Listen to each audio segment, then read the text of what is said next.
Someone deleted Instagram 3 weeks ago. They didn't make an announcement. They just held the app icon down, tapped delete, and set the phone down. And the first emotion they felt wasn't a fear of missing out or an urge to reinstall it. It was quiet. And underneath that quiet, relief. We are repeatedly told that social media keeps us connected.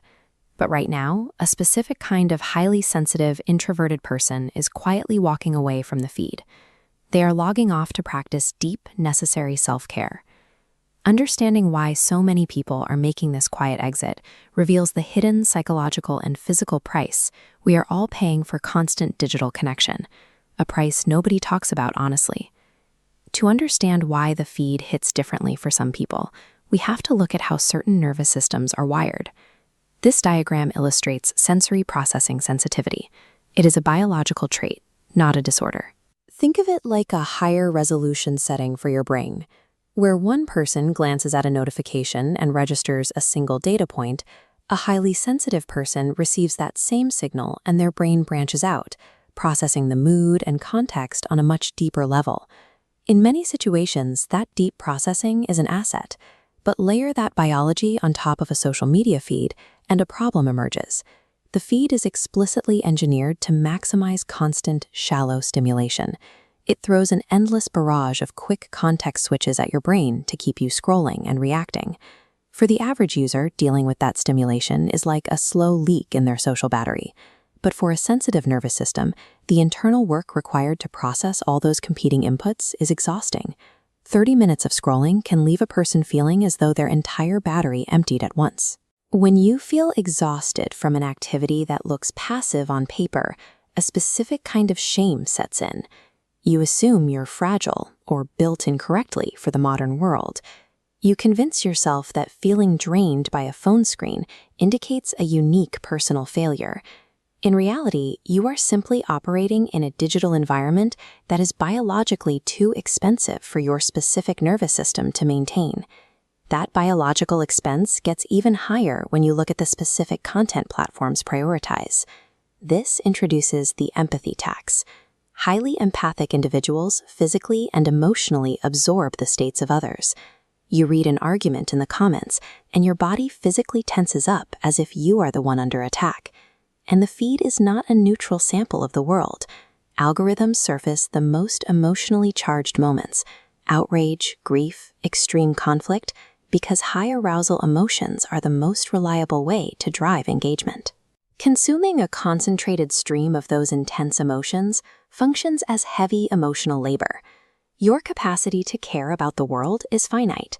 When the algorithm treats that capacity like it's unlimited, it rapidly strips away your energy, leaving you with compassion fatigue and a heaviness you can't quite explain. Look at the cycle this creates. You feel guilty for scrolling past a crisis without engaging. You feel guilty for overinvesting and getting upset by a trivial comment. And when you finally hit your limit and want to lob off, you feel guilty for wanting to withdraw. All three loops feed directly into a heavy, inescapable trap of guilt. Because leaving the platform feels like a moral failure, you stay. You continue to scroll long past the point where the app is actually serving you, choosing continuous emotional exhaustion over the discomfort of disconnecting. This weaponized guilt wears the mask of staying connected. It convinces introverts that paying this empathy tax is their social responsibility, hiding the devastating toll it takes on their mental peace. This is why highly sensitive people are starting to embrace digital minimalism. Digital minimalism moves beyond the temporary pause of an app break into a permanent shift towards gated choices. It moves away from default constant access and places you back in control of what you let into your brain. There is a vital distinction to make here, though. Protecting your peace is healthy. Disappearing completely is something else entirely. Sometimes, introverts use the need for quiet as a convenient excuse to avoid social interactions that are simply uncomfortable. When you treat all discomfort as a signal to retreat, the serene room you built for yourself slowly turns into an impenetrable wall. Healthy digital minimalism prioritizes the form of your contact. It replaces hundreds of shallow digital reactions with a few deeply present conversations. The goal of curating your digital inputs is to regain agency over your own life. you take back control of the dial to move intentionally toward quality connection, rather than just hiding from the noise of the world. If you want to make this shift, start with an audit. For a few days, pay attention to how your body feels after closing an app. Notice if you feel lighter or if you feel a low-grade restlessness. Let your body's actual response dictate what stays. Once you have that data, delete the apps you open purely out of muscle memory. The ones your thumb clicks before you've even decided to look at your phone. Removing those apps cuts off the passive background radiation of the internet that you never consciously agreed to consume.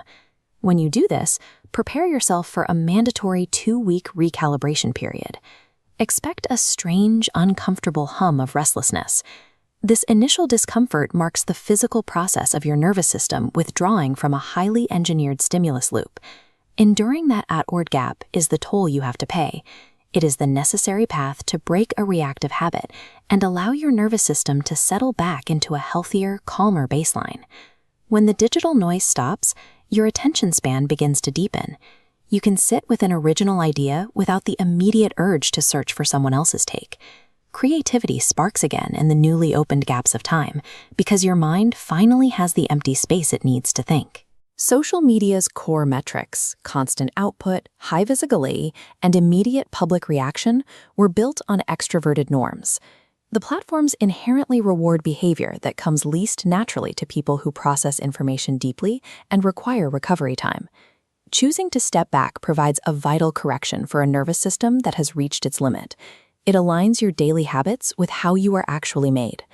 For an introvert, choosing a low-stimulation life is an act of self-preservation. You don't need to justify needing less noise. The quiet provides the vital, active space where the work of living happens.